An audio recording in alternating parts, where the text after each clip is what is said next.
What if better health decisions came from understanding what's really going on, not just doing more? Welcome to Sanando Juntos, Healing Together with Alma. I'm your host, Dr. Alma, pharmacist turned functional health coach. This podcast is for people who want clarity around their health without overwhelm, extremes, or quick fixes. Here we talk about the mental, spiritual, and physical foundations of functional health and how science, intuition, ancestral wisdom, and lived experiences all play a role in real-life health decisions. My goal is to help you understand patterns, make sense of your symptoms, and feel more confident about what steps actually matter next. Grab your cafecito, your matcha, or whatever's fueling you today, and let's talk health. Salud.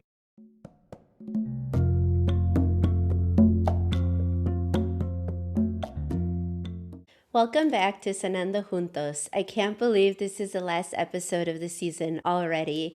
It's kind of crazy to me, but I am very happy that I was able to show up for you in this season, and I can't wait for the next season already. So far this season, we've talked about my story, modern medicine, labs, intuition, ancestral wisdom, and also had a chat with my hubby about our home life. And these are all the foundations of how I see health and how functional medicine pieces it together in a more holistic way. These episodes honestly haven't been the most entertaining or fun, but just know that these are fundamental to where we're going to go next. So if you missed any, I encourage you to go back and check them out. They are no longer than 15 minutes, except for the one with my husband Amir. That one was a little longer. For now, we're going to take a break on that stuff and talk about real life, the real tea from yours truly. Because here's the thing, I just don't teach health. I live it. I experiment it, I pivot, I mess up, I redirect, and I lock back in. And I think it's very important for you to see that too. So today I'm going to give you some updates about where I'm at, what I've been testing, what has been humbling me, what's inspiring me, and what I'm tightening up for this season. Because health isn't linear, life isn't linear, and neither am I. So let's kick this off with quantum nutrition testing. What the heck is quantum nutrition testing? It's also known as nutrition response training. And I know you're asking, like, what is that? That sounds crazy. But let me just tell you what it is in their paperwork. This is the explanation, and I quote, "It's a non-invasive system of analyzing the body in order to determine the underlying causes of ill health." Okay, cool. So still don't know what it means, right? That's okay. So what it is, it's an analysis that is done through testing the body's nervous system. It tests different areas on the surface of the body that relate to the state of health and the flow of energy, that's important, in each and every organ of the body. How does it do this? Well, the practitioner makes contact with these areas with her own hand and then tests the muscle of the patient's extended arm. So the organ that is being contacted, if it has a reduced energy, it will cause the extended arm to be weak. And so this will show that there is a reduced energy to that organ, or low energy or weak, because that extended arm drops or has a little bit of the muscle give. So now I know you may be thinking that this is nuts, or you're just confused. And you're talking to a true skeptic here, because I was skeptical about functional medicine, and here we are. So I met this practitioner at a holistic fair. And first of all, just by looking at me, she said I had hypothalamic imbalance. Well, what the heck does that mean? I know I'm throwing a lot of words at you, but stick with me. The hypothalamus is, just this tiny little gland in the brain that controls a lot, like body temperature, hunger, thirst, sleep-wake cycles, emotions, sex drive, while coordinating with the autonomic nervous system, which is the rest or digest, and the pituitary gland. So no big deal. It's, this tiny gland that controls a lot of stuff. She could tell that I was using my science brain. She's pretty intuitive in that way. So I really had to reach for my holistic brain, because I still do holistic, but I do it because it's also been proven. But this is different for me. This was, kind of more energy and energy work. So she did a small demo for me, and I couldn't believe how my body responded despite what I wanted it to do. So in my brain, I was like, okay, arm, don't get weak. Like, this is crazy. But it didn't matter. It was like, WTF, man, this is nuts. Because no matter what I was telling myself, the tests kept proving otherwise, that my body and its energy had a mind of its own. Why did I start seeing this practitioner? So for when I was curious, like I said, I have started looking more into energy and energy work. And two, I've been thinking of going back to my functional doctor for a workup for burnout anyway, because I got to this point where I know how to recognize it. So if you missed that, go back to episode 1 and I talk about that. For me, my stress falls right on my gut and I get symptoms of irritable bowel, and it was happening again. And it took me a little while to notice it or realize it, but then my hair started falling out again. I was like, okay, this is when I need to readdress this. I need to scale back and figure out what is going on. I think it's more of not actual stress, but this perceived stress of all the things I wanted to do and doing them now and doing them perfect. And it just kind of reverted to when I was in pharmacy school and I needed to get, on the dean's list and I needed to do. So I realize now that it's perceived because I can still do the things and not have it cause so much stress. But even that perceived stress creates this cascade of burnout. And I knew I was getting there. So anyway, I said I needed workup for this. So I decided to sign on with her. And the test was actually interesting, just like the demo, but it, more extended version on all of the body. Turns out I had exposure to mold, and not sure from where, but she said basically you can be exposed to it anywhere. Also, she did confirm the weakness in my adrenals and my hair. And then she also said that I had parasites. So it was like gross. Ew, David. I mean, I knew about parasites. It's a thing. As a holistic practitioner, I know that they are there and they can cause a lot of harm if they're not benign. But to be confirmed was like, great. So anyway, I began her protocol. A lot of supplements, by the way, which tends to happen when you start a new protocol. But I knew it was only for 3 months, so, it was okay. I'm prioritizing rest, especially sleep, trying to listen to my body with regards to food. And it was hard during my birthday and through the holidays and vacation, but I did the best I could because I knew this was an investment in my health. So yes, for now, my gut is feeling much better, way better than it was when I first went to see her. And if this is TMI, skip the next 30 seconds. But yes, I actually passed a parasite, at least one that I saw. And it was the most disgusting thing that I have ever experienced in my life. Even as a healthcare provider, I was grossed out. And I don't understand how, because she showed me pictures of other patients' parasites, and I don't understand how people actually take pictures of these things, because she gives away, I think she has a contest of the biggest parasite. So people actually send her pictures. And I don't understand how they take it out of the poop. And I don't know. I couldn't. I just let it pass. But anyway, now I'm a true believer. I believed they existed, but now it's happened to me, and still processing that, still wrapping my head around it. But anyway, the other reason I tried it is because if I am ever going to recommend something to a client like quantum testing, I want to be able to know that it works and the process so that I can truly recommend it. And the hardest thing about all of this, following the protocol, besides all those dang supplements that were like a meal in themselves, it was actually slowing down, embodying the mindset that I don't have to have everything done and done fast and done perfectly, that what's coming to me will come, and I just need to be intentional about what I do. And this forced me to slow down and focus on the important things only. It forced me to say no to a lot of the things that I don't want to do. And I was good about that before, but now I'm really, really discerning. And I'm in my healing phase, so I have to make sure I can do what's in my control and my mindset to see it through. So am I fully sold? I'm still evaluating, but mostly yes, and I stay open-minded. I'm a true believer in energy and the power that it carries, and that as humans are not really tuning into anymore. I think that mindset is a huge component of health, so if my mindset is right for healing, then healing just happens naturally. So now I'm done with the 3-month protocol. I've noticed I've gained some weight, mainly because I was mostly inactive besides doing Zumba here and there. And honestly, that was fine at the time because I was prioritizing recovery. I wasn't pushing workouts. I was allowing space and time to heal from the burnout before making it worse. But now that I'm feeling better, I took the time I needed and it's time to lock back in. So I'm going to start by doing keto.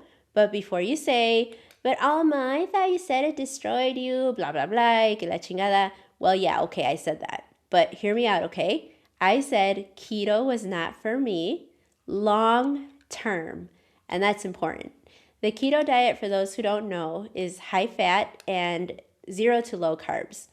I'm doing low carbs, and they're going to be targeted carbs, clean carbs, not that processed stuff.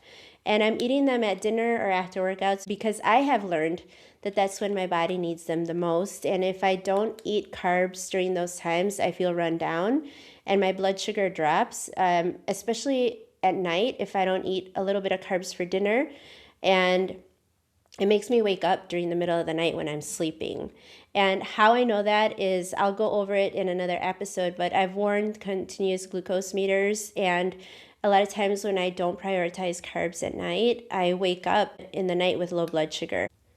Food for me is a strategy, and this is short term, 2 or 3 months, I'm thinking. It'll help my body reset, release excess fat, tighten things up while I reintroduce consistent strength training.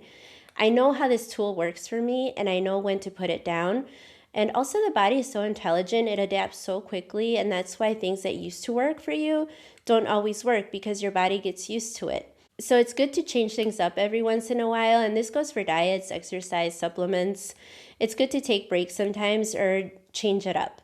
But what actually has been really hard about this whole thing is not doing movement like I used to, particularly strength training. I miss it. I can already see the changes in my body reverting, going backwards. And that's hard to see because I had made so much progress. And I don't love that I had to slow down. Honestly, I probably could have incorporated more movement, but I chose not to. Part of me is frustrated because training is grounding for me. It clears my head and it makes me feel strong. But the wiser part of me, that intuition we talked about before, knows that pushing through burnout is not strength, it's just the ego talking. So adding back exercises to my routine is going to look like this. I'm going to start with 30-minute walks on the treadmill, then 30 minutes of strength training, only 3 sets, and gradually increase sets, weights, and reps as I'm comfortable with it. I also want to hire a personal trainer to show me how to do a proper squat and deadlift because I'm very much afraid of injuring myself, and I was getting to a point where the weights were getting heavier and I was afraid of my form. And of course, if you don't do the form properly, you could get injured, and that's a lot worse. You're pretty much out of commission after that. So again, back with the slowing down. So I want to make sure I do it right. And what better time than to do it now since I'm getting back into it. And then I also want to add 1 yoga or Pilates class every 2 weeks for balance and core strength. And I'm doing every 2 weeks because I honestly don't know if I can be super consistent here since it's going to be new to my routine. But Zumba and sauna Sundays are non-negotiable. I love my Sundays. I love my Zumba instructor and my sauna time. It's really my reset for the week. And then once the weather gets better, I'll run outside again for cardio instead. So I'm not going balls to the wall, go hard or go home. I'm easing back in. But it's almost like the universe wants me to continue to slow down because I did end up getting sick. If slowing down with the quantum protocol was not enough, I actually had some kind of a respiratory virus, and I hadn't been sick in over 4 years. And if I'm being honest, part of me thought, oh, my immune system is locked in. I don't get sick like that anymore. Everyone in my household was sick. Was like, no, ma'am, you need to take a seat. So this humbled me. The hardest part wasn't even the symptoms. It was the week where I was forced to recover. And the whole time my brain was focused on how much I'm not doing because I felt so shitty. And that messes with you because you're building something, right? Especially entrepreneurs out there. It was hard to surrender to that healing mindset that I preach so much about. But here's what I do know. If you don't give your body time to heal, you prolong the sickness. If you take medications to cover up the symptoms, you prolong the sickness. I had to go see my doctor because I had a really bad cough. But besides that, I was feeling okay. And I just had to practice what I preached. But I want to take a little tangent here, and I want to talk about a moment I had with my provider's office. I'm not going to get into too many details, but basically my doctor was out of town. I contacted my doctor's office because of that cough that hit me really hard. I couldn't sleep at night. And there was all this back and forth of messaging about a sick visit. I just wanted to get in for help with this cough. And they were giving me shit because I hadn't had an annual since July of 2025. I was like, you gotta be fucking kidding me. They refused to help me because I'm overdue for my physical. Yeah, I guess maybe I did forget, but eventually I would have realized it and I would have scheduled it. It's not like I'm an irresponsible patient. And so I've been seeing this doctor for years. And they made me feel like a negligent patient. And on top of that, my doctor had no appointments until February of 2027. And don't even get me started on how hard it is to get to see a doctor nowadays, too. That's a whole other story. But I know you know what I'm talking about. So I wrote back about the impossibility of getting this sick visit within an appropriate time frame, that they're forcing me to go to the ER and pay $200 copay or go to urgent care when my doctor knows me best and knows how to help me best. And, I had to pull out the pharmacist card. And I addressed this note as, from one healthcare provider to another, you suck, but in a professional way, of course. And lo and behold, I got a call from the supervisor after I sent that. And what do you know? They had an appointment that same afternoon for sick care. So this is what I mean. This stuff pushes my buttons so much. And how many times they do this shit to patients that don't defend themselves or speak up and who end up going to the ER to see a doctor that doesn't know them and their history, paying that huge copay. And we just have to demand better from our providers. We pay them, they work for us, and they should be wanting to help us. In these messages, not once did that nurse address any empathy. And a little empathy goes a long way. So yeah, I spoke up respectfully, directly. And advocacy is just part of health. And even as a provider, I have to advocate for myself as a patient too sometimes. And my point here is that you should too. No te dejes. In the end, now that I'm coming out of it, I have nothing but the utmost gratitude to my body for fighting so hard for me. And as I'm recording this, I wanted to talk about my trip to Mexico, but fresh with the news of what is happening there, my heart aches for the people and the uncertainty of this beautiful country. My intention here was to talk about my experience about my trip to Mexico and how wonderful it was, how it was restorative, how I disconnected. I enjoyed food without restriction, but with awareness. I drank alcohol, but less than usual this time, and I did it with joy and intention, and I was present. And if you recall from the last episode, my husband and I are from neighboring towns in Mexico, so it's nice to be able to spend time with friends and family on both sides. And I also was able to go to Acapulco, which is where I was born, and sitting on the sand, taking in the sun, in the place where your life started, that hits so different. It was a reckoning, an awakening, a coming back to me, to my soul. I didn't know how to explain it, but in my body, my soul, it feels at home near the ocean. But that ocean, that was extra special. And I found myself thinking, what would my life have looked like if my parents didn't immigrate? Do you ever wonder that? I don't know. There's something cellular about being in your birthplace, something ancestral. It reminded me that who you are isn't just what you say or what you've built. It's where you come from, it's the soil, it's the stories, it's the bloodline. And this is why what is happening over there makes me so sad right now.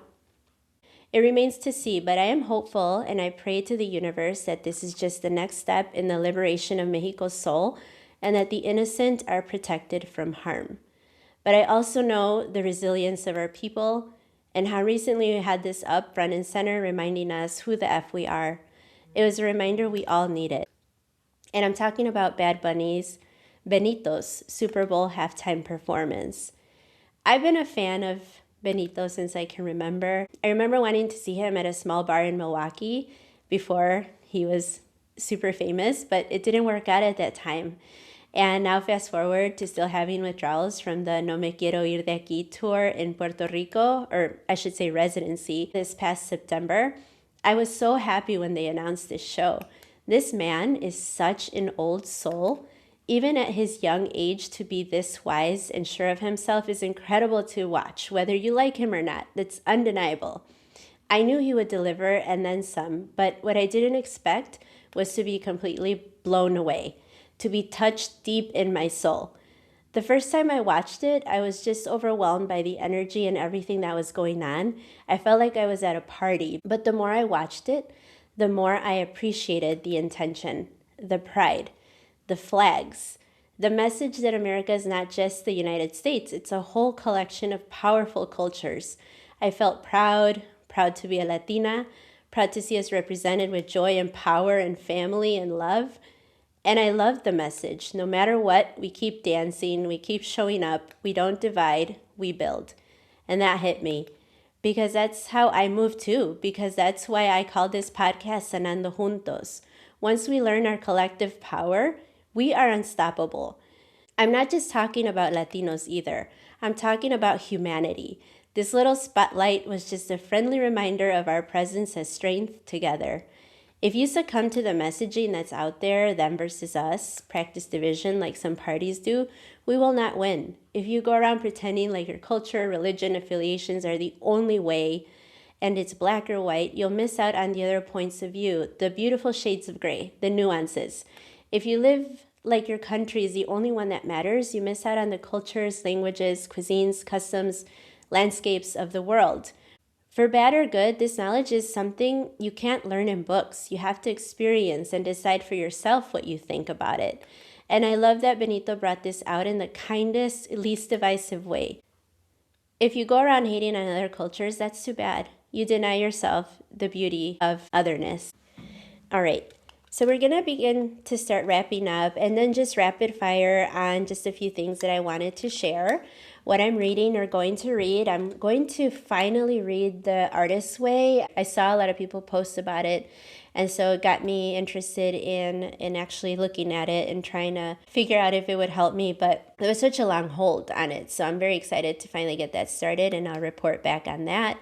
I'm watching this show called Shrinking on Apple TV. I love this show so much. I think it's on its third season. And this show is so sincere. It's so real. It deals with grief and the love between friends, the love between family. And it's also so funny.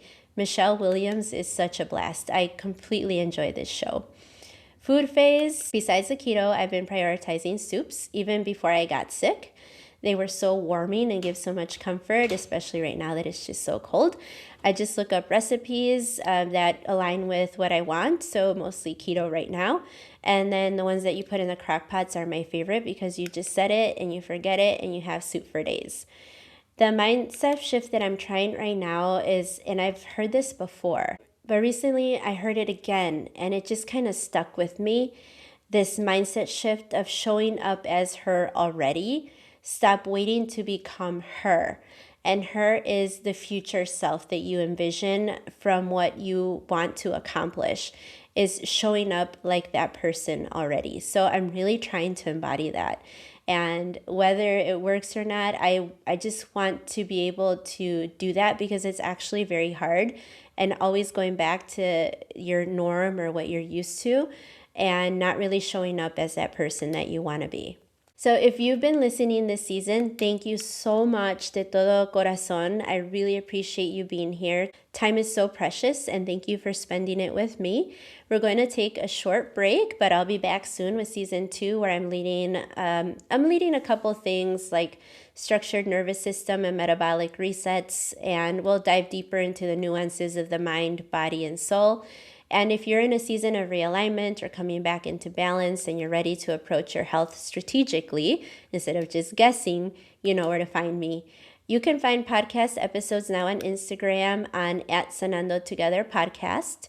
Posts are coming soon. Or if you have any questions, please send them to hello@sanandotogetherpodcast.com. These will all be linked in the show notes. But if you are dealing with some health concerns and are ready to do something about it, let's work together. I'm currently taking clients on a first-come, first-served basis. The first step is a body language lab review where we stop guessing. We look at your labs together and decide what actually deserves your energy right now. Or if you're ready to work on your health concerns and need deeper guidance, set up a coaching consultation call. The links and details are also in the show notes. Until next season, stay grounded, stay proud, stay curious, cuídate mucho y seguimos sanando juntos.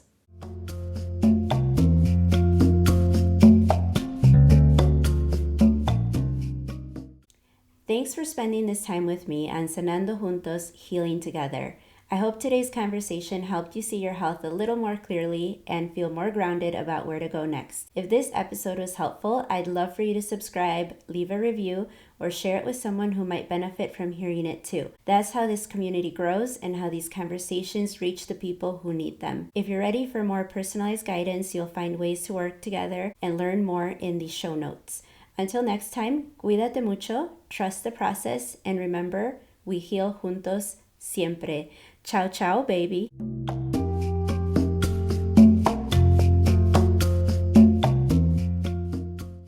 But wait, there's more. The legal stuff. I gotta say it. This podcast is for educational purposes only. It's not intended to diagnose, treat, or replace medical care.